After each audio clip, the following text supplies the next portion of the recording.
And everybody in government, especially in the executive, must admit you are slow, painfully slow. Ang sekretary nga ninyo wala dito Kung anong pamumulitik ang ginagawa na naman ng sekretary nyo. Excuse me, hindi po nag-break ang Senado na hindi inaaksyonan ang hinihiling ng executive. At ang gulo ninyo, sinabi nyo excise tax, kailangan urgent. Nung napasa namin, sinabi, we will see. Hindi po magandang pakinggan yan. Ano ba? Ano ba? Let me recognize the presence of Senator Lorna Legarda. So, Thank you. Any opening statement? No? Oh, yes. Yes, I have a written opening statement, but I'd like to put it on the record. And I would like to propose, Mr. Chair, Una, thank you. I believe that the defense establishment must be represented. I know that they were invited yesterday. Are they here? DND? Nandiyan po, si Yusek. Okay, thank you very much.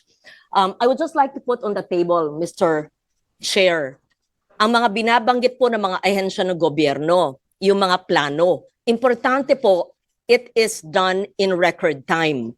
At ang pinakamahalaga ay alamin magkano ba ang continuing appropriations sa GAA 2025 na maaring gamitin ngayon sa krisis. Pangalawa, ano ba ang nakaprovide sa GAA 2026 na pwedeng gamitin para sa krisis na ito? Huwag na tayo lost in translation or nagmamaang-maangan na may krisis. Until we define it as a crisis, we will not act in record time to save our people. So, each agency represented here must act as if we are in a crisis, because we are in a crisis. Anybody who says, chill lang tayo, wala namang krisis. No. Halintulad ko sa climate crisis. Not now. If we never admit there's a climate crisis, we will not take care of our climate and environment. If we do not admit that there's a crisis in the Middle East affecting our OFWs and their families, affecting the prices of our petroleum products, energy, food prices, transport, and displacing millions of Filipinos, the agencies will not act with urgency.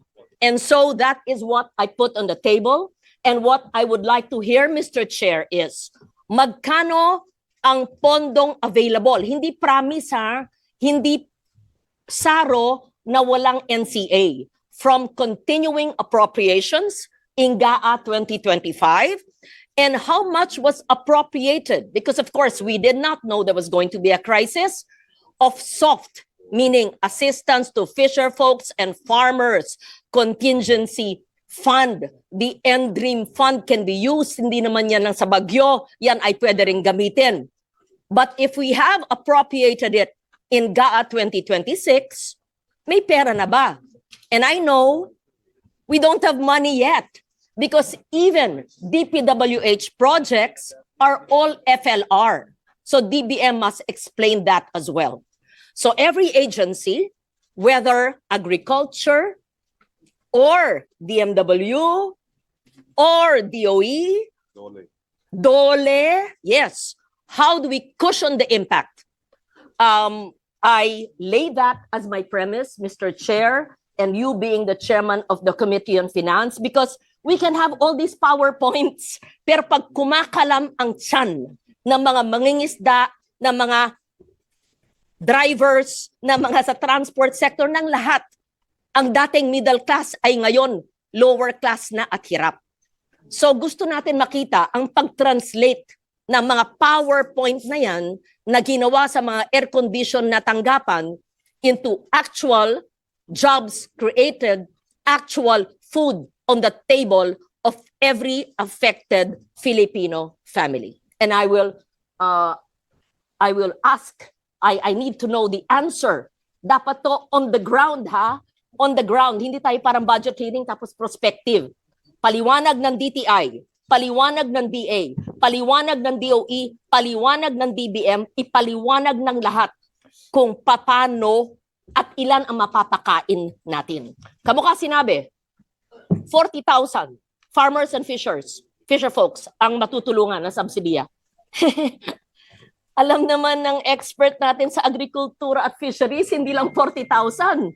Yung iba, hahayaan na lang natin mamatay o magutom. That's my opening statement pa lang at gusto ko malaman ang maliwanag on the ground na kasagutan. At isa pa, Mr. Chair, sigurado akong natanong mo na o tatanungin mo. Anong mga pondo sa 2025 ang hindi nagagamit na pwedeng wag na ito? Ano sa 2026 na tatawagin nating, I'll call a spade, luho na travel, party-party, cancelin lahat yan. At paano yung pamamaraan na ikalap yung pondong yan para ibigay hindi lang sa piniling 40,000 na magsasakat mangingisda, lahat.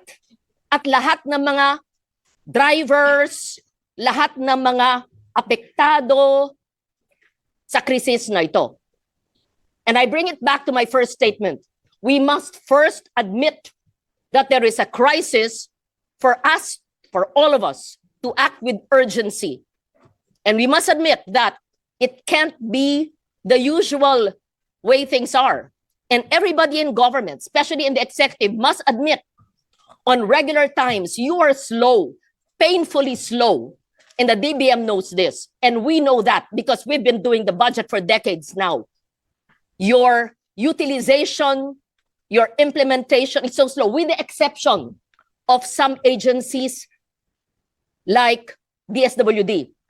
I think SecRex is the only cabinet member. When I call half a ring, he answers. And he's quick, he's on the ground, he knows what's happening. I wish everybody could emulate that. Yung iba nagatago. So having said that, Mr. Chair, I did not want to deliver a motherhood opening statement. I want to hear from DTI, how will you lower the prices of basic commodities? I want to hear from the DOF and BIR and DOE and ERC. How will you delete the collection of VAT on those that are not supposed to be VATable? And I hope you know what I'm talking about. You better be prepared. That's my opening statement, Mr. President. This applies to everyone, all the resource persons who are here. I hope to receive the answers in the next few minutes or hours. The congressional approval is needed based on the answer to the question of Senator Ontiveros. So has it been communicated to both houses? I think a letter was submitted to the committee chairs, but naka-break po ang... Kasi po, we were willing to go on special session. May we know, number one, no GAA funds needed. It's with PNOC, and all it needed was congressional approval. And bicameral, ang dali naman. Isa lang na araw yan. May I know, kailan po binigay ng DOE sa Senado, kailan natanggap yung sulat, kailan binigay sa atensyon ng leadership at ng chair ng komite? May we know? I mean, this is what I mean We act with urgency. It's not a matter of walang pondo. May pondo, it came from DOE's information, congressional approval. So it doesn't take too much if it's an urgent matter. We were able to pass the excise tax, and to be fair to the chair, kaagad nagtrabaho at napasa po namin. So kailan po ito? Yeah, PNOC is here, Mr. Chair. Initially, itong first two cargos actually, merong releasable fund pa si PNOCEC. That's why we bought the first cargo. And then there's a second cargo coming in. So, Ako po tinatanong yung ilang cargo. Simple question. If the DOE says that all it needs is congressional approval and the PNOC has Yeah. the funds. And you said that the letters were sent because it is important that the people know that letters are not sitting in the Senate without action. We would know if there is a letter that is deemed urgent. Kasi wala ang inyong DOE secretary eh. Wala dito eh. E nandito siya last week. Sinabi ba niya sa chairman ng Energy? Sinabi ba niya sa leadership sa Senado? Wala. Ang kanyang linalabi yung biofuel. Sinabi ba yan? Because this is so urgent. It did not come from us. It came from the DOE. May I just know the date? Sir, I know you're a technical person and you seem very knowledgeable. I just need to know, it's an admin matter. Can we kindly put on record after this presentation, Mr. Chair, just bear with me, so that hindi ang itsura nakapending sa Senado, tapos sasabihin nyo, kasi po nag-break, excuse me, hindi po nag-break ang Senado na hindi inaaksyonan ang hinihiling ng executive. Dalawa ang inyong hiningi. Excise tax, napasa namin. At sabihin nyo on the record, kailan nyo mai-implement yan, at ang gulo ninyo. Sinabi nyo, excise tax, kailangan urgent. Nung napasa namin, sinabi, we will see. Yan, galing sa inyo yan ha, kung gagamitin. Tapos, the next day, o sige na nga. Ano ba? Ano ba? Kailangan ba? Hindi. It was deemed urgent, napasa, tapos pagkapasa namin, we will see. I'm quoting the executive, nanggaling sa inyo yan. Tapos ngayon, gagawin na. And cite the impact, mararamdaman pa. Yun ang sabi ng chair noon, ni Senator Pia, ano ang ramdam sa pagbaba o pagkaltas ng excise tax? Yung biofuel, maraming concerns sa mga coconut and sugar farmers. Pero itong sinabi niyong low-hanging fruit, congressional approval. Tapos nagsabi po kayo, sir, with all due respect kasi po nag-break. Hindi po magandang pakinggan yan. Hindi po mag-break ang Senado kung sinabi niyong kailangan ng congressional approval ang paggamit ng PNOC ng kanilang pondo. Pakilagay po sa record after your presentation and we give a chance to the others, Mr. Chair. Because it's important na hindi tinuturo sa atin na nag-break tayo kaya ang PNOC hindi makagamit ng kanyang pera. That's unfair. Eh, ang sekretary nga ninyo wala dito eh. Kung anong pamumulitik ang ginagawa na naman ng sekretary nyo. But break tayo session pero tuloy-tuloy pa ho yung aming hearing. Yes, of course. At kung kailangan po mag-convene, ready naman po magkaroon ng Yes. special session at any time, So, no? it's important. So- When did you give the letter, ha? Kasi, alam nyo, hindi pwedeng tinuturo-turo nyo kami. Hindi nyo pwedeng sinasabi, makinig kayo. Huwag kayo nagpapalusot dito, ha? Sinasabi nyo, yung letter na sa inyo eh.